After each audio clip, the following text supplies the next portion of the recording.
Jam, nakapagpasa na ako ng application form pero bakit ang tagal nyo akong balikan? Gaano katagal bago ako magkakliyente pagpasok na ako ng pool? Pag nasa pool ba ako ay automatically hired na ba ako? Jam, anong sekreto para mapansin agad ang profile ko ni kliyente at ma-match right away?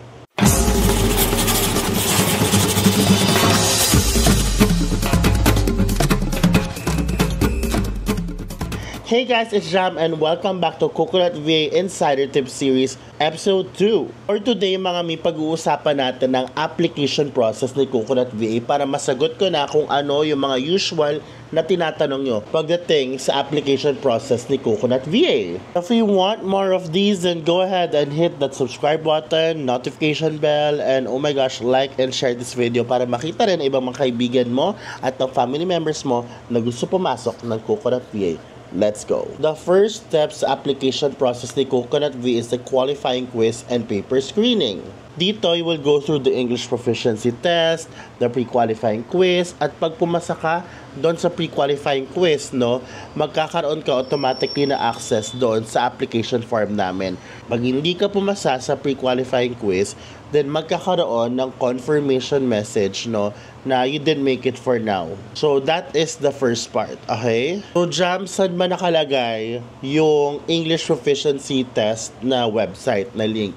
Guys, dapat kasi marunong tayo magbasa. Bakit? Kasi the moment you click that link, the moment you click that link sa pre-qualifying quiz, nandoon sa paragraph na yun, sa introduction, sa write-up na yun, yung link nung pinaka-English proficiency test na exam. Okay? So, nandun na siya. Ika-copy and paste mo na sa browser para ma-access mo na siya. So, you better read. Huwag kang pindot-pindot agad ng start now, That's where you can find the English proficiency test na link. Ang tips ko naman sa application form para naman talagang mapansin ka ni kliyente ay talagang gandahan mo yung profile mo. When I say profile, yung resume mo and your introduction video. Kasi ito, hindi lang ang recruiter ang nagbabasa or nanonood ng mga introduction video nyo. Yung client mismo nanonood ng introduction video nyo. So mamaya i-explain ko further, but in a separate video I will go through, I will teach you how to go through the application form and the resume, and bibigyan ko ng tips kung paano nyo gagawin yung inyong intro video. Upon sending the form, automatically guys, magkakaroon kayo ng email confirmation na hey, you're part of the pool already, at ang nakalagay doon ay once you're part of the pool, ibig sabihin yung profile nyo ay nagro-rotate already. Okay, nagro-rotate ulit yung profile nyo for client matching. Okay, tapos nakalagay din doon guys na just because you're part of the pool ay hindi ibig sabihin na hired ka already. Hindi ka pa hired, parte ka lang ng pool. Okay? Hindi ka pa hired. Number 2 is that client matching is not guaranteed. Okay? Hindi siya guaranteed. Number 3, kung wala pang nangyayari sa application mo within 2 to 3 months, then you may reapply with a better profile. Okay? So, wag po tayo magtataka kung bakit, wala pa nag-reach out sa akin, pumasa na ba ako? Guys, read that email. Sabi dyan, pag walang nangyari sa application mo within 2 to 3 months, ibig sabihin, yung profile mo ay hindi ka match-match sa mga kliyente, ay you come up with a better profile and resubmit it if you still want after 2 to 3 months. Okay, yun ang ibig sabihin. So, wala naman talaga mag-reach out sa inyo kung yung profile mo ay hindi ka match-match sa client me. Okay? Jam, gano'ng katagal yung waiting time from mapasok ko sa pool hanggang sa match ako ng kliyente? There's no definite time, guys. So, it really depends on number 1, the opening. Number 2, kung yung profile mo ay perfect match doon sa client natin, sa hinihingi ng client. So, yan ang sagot natin dyan.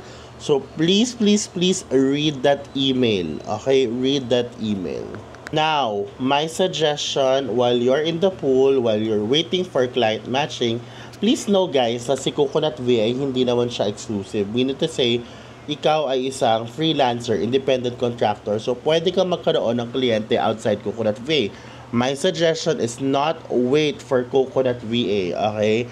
Habang nasa pool ka na ng Coconut VA, that's good, All you have to do is to apply to other agencies, okay, or other clients, para mas productive ka. Ngayon, pag nauna ka, ma-hire sa ibang kliyente and biglang after a few months ay may opening for you kay Coconut VA na match ka kay client, no? If kaya pa ng bandwidth mo and since we're not exclusive, then we can still get you as our Coconut VA. Walang problema yon. Kaya guys, while you're in the pool, please, please, please, do not wait for that matching kay Coconut VA. Apply kayo sa iba.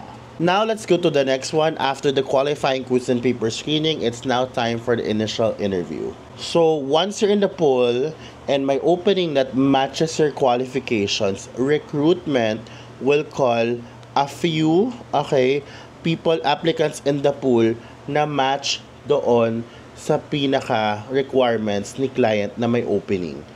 Okay? And after that, they will reach out to you for a initial interview. Hindi pala call. Cellphone. Hindi. Ano siya? Google Meet. Okay?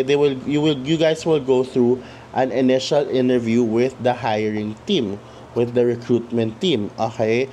So, yung mga papasa doon sa initial interview, yung mga profiles ninyo, when I say profiles, yung inyong introduction video at yung resume ay isasubmit kay client. Which leads me to the third step, which is client screening. So, lahat ng pumasa kay recruitment, sa initial interview, lahat ng profiles nila, when I say profiles, once again, it's the resume, introduction video. Lahat yan, isasubmit o i-endorse kay client. Okay?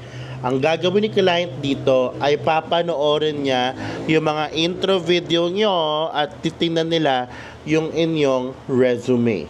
Okay? Yan ang titingnan nila. Now, okay.